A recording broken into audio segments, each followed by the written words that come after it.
आप देख रहे हैं माय हॉरर स्टोरी शिव के साथ। चलिए बढ़ाते हैं आज की कहानी की ओर।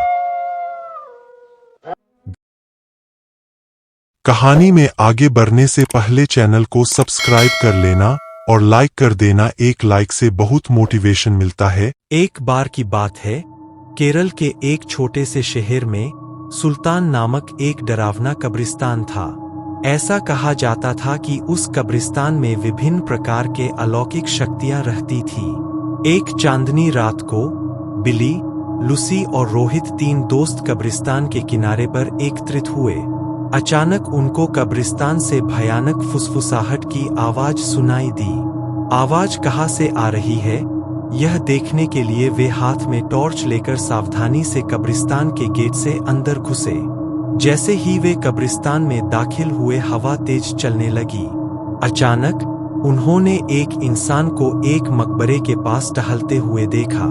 वो उदास और खोया हुआ दिखाई दिया, इसलिए बिली, लूसी और रोहित उसके पास आए और पूछा, कौन हो तुम और इतनी रात को यहाँ क्या कर रहे हो? तो उसने जवाब दिया कि मैं एक आत्मा हूँ और मेरा नाम अकबर है। अकबर ने उन्हें उस भयानक अभिशाप के बारे में बताया जो इस कब्रिस्तान के सभी आत्माओं को परेशान करता था। हर रात एक प्राचीन चुड़ैल जागती थी और कब्रिस्तान पर जादू करती थी और अकबर जैसी मासूम आत्माओं को अपने वश में कर लेती थी। अभिशाप को तोड़ने का एकमात्र तरीका कब्रिस्तान की पीछे जंगल में एक पेड़ के नीचे छिपी हुई मंत्र पुस्तिका को ढूंढना और आधी रात से पहले उसे नष्ट करना था। जादुई पुस्तक ढूंढने की दृढ़ संकल्प लेकर बहादुर तिकड़ी अपने मिशन पर निकल पड़ी।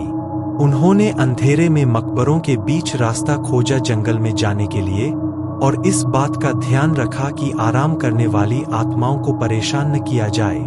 रास्ते में उन्हें बोन्स नामक एक शरारती छोटे कंकाल का सामना करना पड़ा, जो उन्हें जादू की किताब खोजने में मदद करने के लिए तैयार हो गया। वह कंकाल उन्हें एक पुराने आम के पेड़ के पास ले गई और कहा, इस पेड़ के पत्ते सब अपने पास रख लो।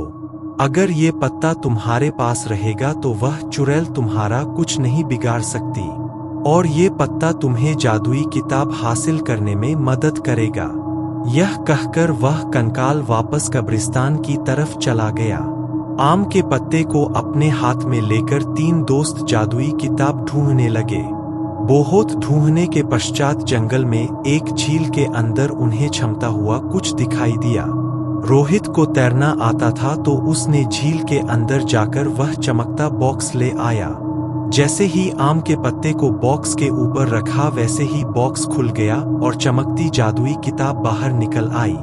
आधी रात करीब आते ही वे तीनों अपने हाथों में जादू की किताब लेकर श्राप को तोड़ने के लिए कब्रिस्तान की तरफ बढ़े। कब्रिस्तान में आकर वे किताब को खोले और एक प्राचीन मंत्र का पाठ किया। मंत्र पाठ करते ही जमीन कांपने लगी और कब्रिस्तान में एक तेज रोशनी छा गई। वह चुड़ैल जाग गई और गुस्से में दिखाई दी, लेकिन उसकी शक्ति धीरे धीरे कमजोर हो रही थी।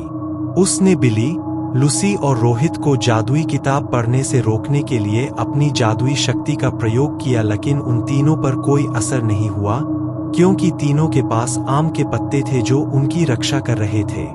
धीरे धीरे चुड़ैल की सारी शक्ति खत्म हो गई और चुड़ैल भस्म हो गई। इस तरह बिली, लूसी और रोहित ने कब्रिस्तान में फंसी हुई आत्माओं को मुक्त किया और कब्रिस्तान में फिर से शांति छा गई।